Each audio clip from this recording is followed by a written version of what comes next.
Before this video gets started, I want to talk about some changes that I'm going to make to my channel.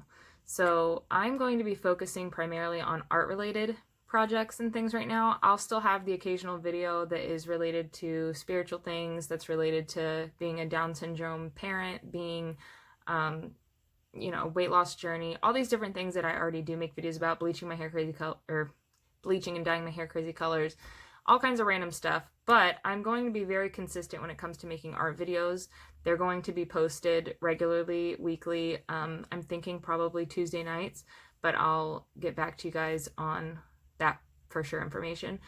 But I'm going to start sharing more of my art projects. It's something that I've been passionate about for a really long time, and I feel like having the accountability that YouTube kind of provides will be encouraging for me to keep working at it and stuff. It's something I've always loved to do, but I've spent the last 10 years just not having time and being motivated to do it. Just other things became priorities. So I'm actually really excited to get back into doing different things. I've done a few things, and then I thought I should really just be videoing this project.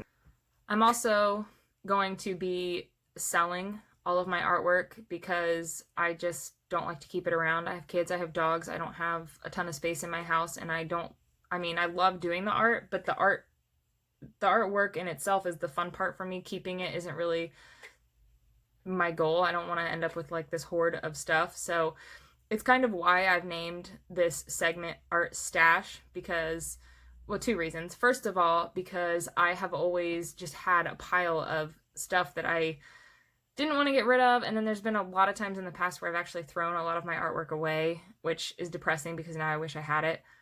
Just to look back on and see if I've improved and stuff. So I've always had the stash of artwork. So that's why it's called Art Stash. And there's another reason, but I'll wait to get into that until it's a little bit more established. Maybe it'll keep you on your toes a little bit, watching out for that explanation. But yeah, all my artwork is going to be available. I'm eventually going to probably make like a Etsy account and sell it there. But for now, I'll always have information down in the description of how you can contact me if you want any of my stuff. It's not expensive or anything. I'm a nobody. I want people to have my art, and if it makes you happy to look at, then I would love for you to have it. So there's that, and I think that's about it as far as like my little announcements for today. So this is going to be the first video in a series, and you can expect to see something weekly, and I hope you enjoy it. Please give me feedback if it is something that you enjoy, or if there's a certain way you like it or don't like it. If you'd rather, see time-lapse videos set to music, or if you want to hear commentary about things during it, or whatever the case. I'm brand new to this, and I'm just trying to put out feelers and see like what people are interested in. I know what I'm interested in, but I'm a weird bird, so I don't know that everybody's gonna like what I like. So anyway, just let me know your thoughts, and yeah, I think that's it. So enjoy this video.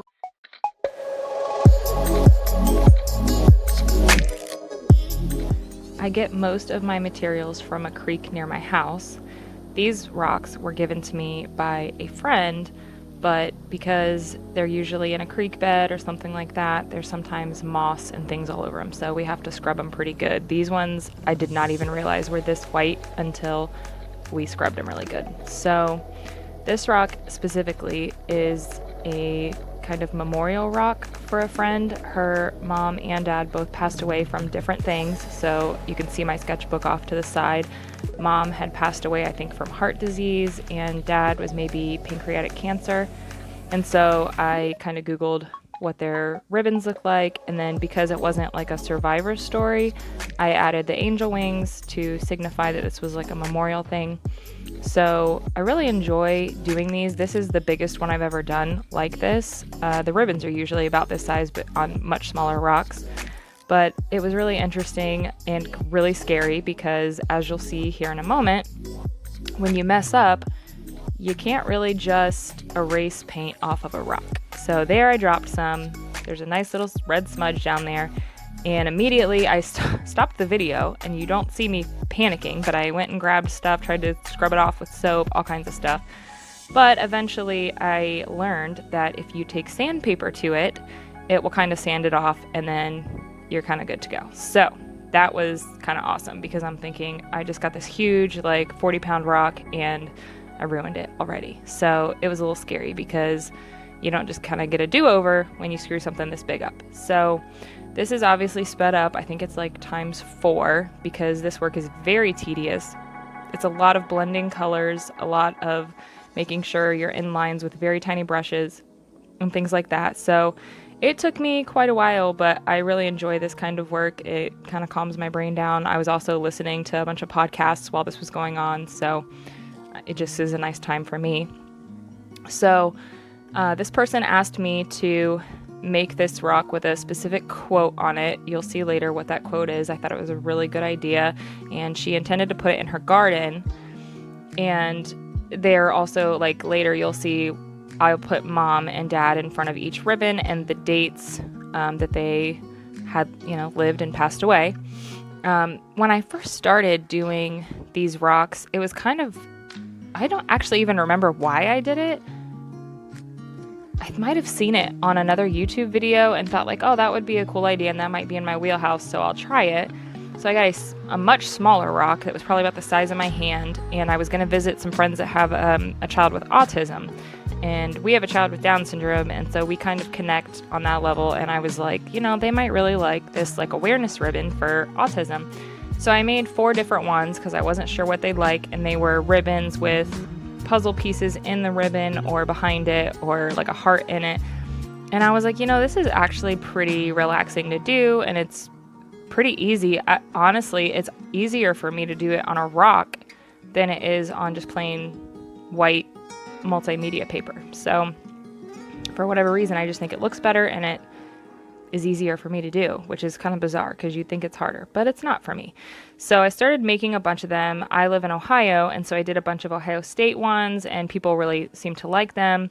So then I started getting bigger rocks, and I started offering people like, hey, just come up with an idea, and if I can make it happen, like, you can have the rock. So I did a bunch of different ones. A really cool idea, I'll insert a picture, is one where 2 different women had beat breast cancer, and so I did a really cool like neon pink ribbon, and then like the greater than symbol, the little, like the alligator mouth eating the greater than or less than, whatever, however that works, and the cross, because they're both Christian ladies. And it ended up, I just thought it was really, really beautiful, and some other people did too, and they wanted the same thing, and so that one was a really cool one. I just love that, like, I never would have had that idea on my own, but they came up with the idea, and it ended up just being a really fun project for me. So I'll add a couple pictures of the autism rocks, and I did one for Down syndrome for my daughter, and then I did the breast cancer ones. I did one for MS with a butterfly on it, which I thought turned out really well for a friend. That was really fun to do. The butterfly was really tedious. And then I did another one for, what's that thing called? Is it non-Hodgkin's lymphoma? Am I saying that right? I hope so. Anyway, I did one for that also, and I'll insert a picture. So you can really tell on the wings that I like to add a lot of detail, shading, highlights, different things like that, some underlying colors. So for like the wings specifically, I used white and like a teal light blue, and then a gray to kind of add shadows, which they turned out kind of really cool. I liked them, and I didn't really have a reference photo or anything. I just sort of went with what I felt like looked right, and it kind of on accident turned out cool because the mother's kind of turned out more feminine. I think I might have used more blue on hers and more gray on the dad's, and so I think it kind of turned out cool. And for the ribbons, I think I used probably 4 different reds, 4 different purples, and then obviously white and black to help add dimension and things like that. I don't really ever use just a solid color. It probably wouldn't look terrible, but I think it really, on the background of the rock color with all those different aspects to it, I just think it really kind of pops. So I really like to add lots of colors, which is probably why it takes me so long to do these. I think this whole project, once I let things dry and then had to go back in, which it dries really quick on a rock, kind of like soaks it in. I think the whole project maybe took me 4 or 5 hours. And then at the very end, I take a clear coat, like protective spray, and I spray it so that it's nice and shiny and it's protected for being outside. And then sometimes I also, which for this one I did, I add Mod Podge, like gloss to it, because it really makes it shiny. I kind of like the way it looks. It kind of looks wet. I don't know. Some people might not like that, but I do. It's a really high gloss, and I just think it looks pretty classy. So, yeah, I just use a lot of different colors. You'll see my tray up there is full of my paint that I let dry, which is really terrible because I probably waste so much paint, but there's huge globs of like gray and black and stuff. I think I could probably just pick it off because it's so thick, but I need to get better about that. So I bought these little containers. You'll see off to the left there. It's kind of like a little empty art set thing that you would get in like a little kid's painting kit or something, but I fill it with my own paint so that I would stop wasting stuff. So I used all those reds, and I think I added like 2 other reds to do the ribbon. But I kind of have like a different spectrum. I have like a purple vial, vial the right word? I have, blues and all this stuff that I try to keep. So I thought it would be nice for organization, but I've actually got like 30 of them now, so it doesn't help as much as I thought it would. But I need a better system. I have to figure out how to carry these things with me instead of having 14 different containers, whatever. I also never have painted before in my life. I'm 32 years old, and I had never painted until Christmas of last year. And the way it even happened was kind of weird, but I live in a little podunk town. There's nothing here but a Dollar General. And I went in there, and I think I was just bored over Christmas break, like my kids were home, and I am addicted to watching YouTube art channels anyway, and I was like watching all these things about watercolor and thought it was really interesting.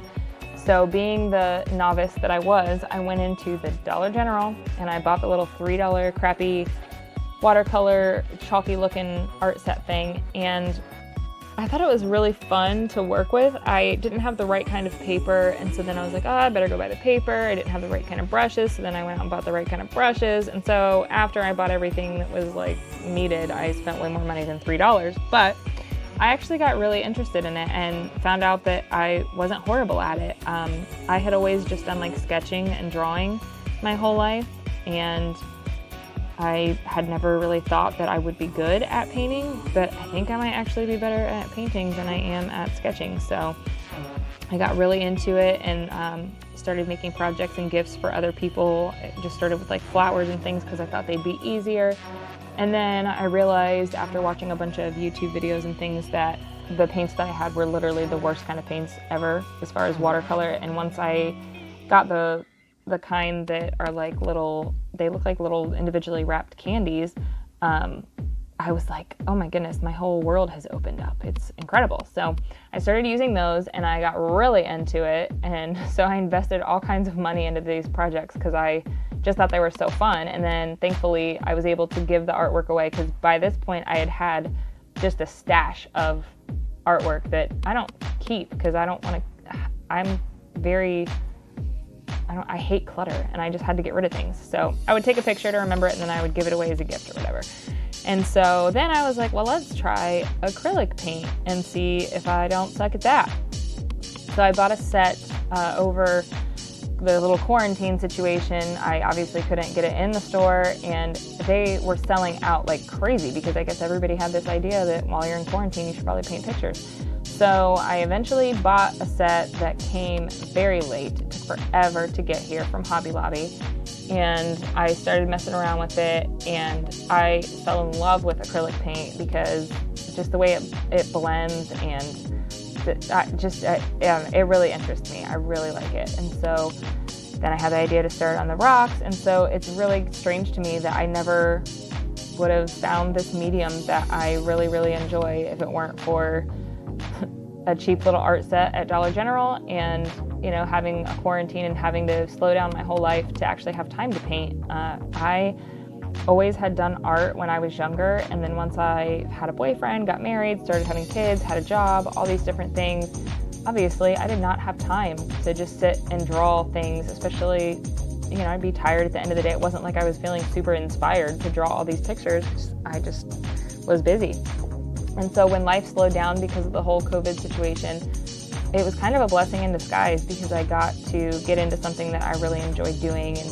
It's kind of bizarre, but I actually really hated doing, as much as I loved artwork, I always left my work, whatever artwork I was working on, feeling very disappointed. It never turned out the way I felt like it should in my head, and I almost always threw it away. And now that I'm watching these other people on YouTube and stuff, and they're saving their artwork even if they don't like it, it's kind of nice because I wish I had that to look back on and see how I've improved, or just different things like that. Instead, I would always get so frustrated and disappointed that I would just trash it, and then it ended up giving me anxiety to work on things because I would just feel like I just wasted so much time on this artwork, and now it's just basically garbage or didn't turn out the way I wanted, or whatever the case, and it never was really a good experience for me. But that all being said, I dealt with a lot of my anxiety issues over the past year. Again, COVID kind of helped. That was a little blessing in disguise. And I started an anti-anxiety medication, and things in my brain are just much more logical now, and I'm not so like a bad painting or a bad drawing isn't gonna ruin my day, and it doesn't feel like a waste of time. It feels like practice, and I can use that for what it's supposed to be, which is to help me get better. And so anyway, through this whole thing, I've just learned a lot about myself and my art and what things I like, and I've enjoyed doing it. I've learned how to enjoy it again, and so it's been really fun for me to pursue this and to see myself grow as an artist. So thank you for joining me today. Let me know what you think in the comments, and I will see you next time.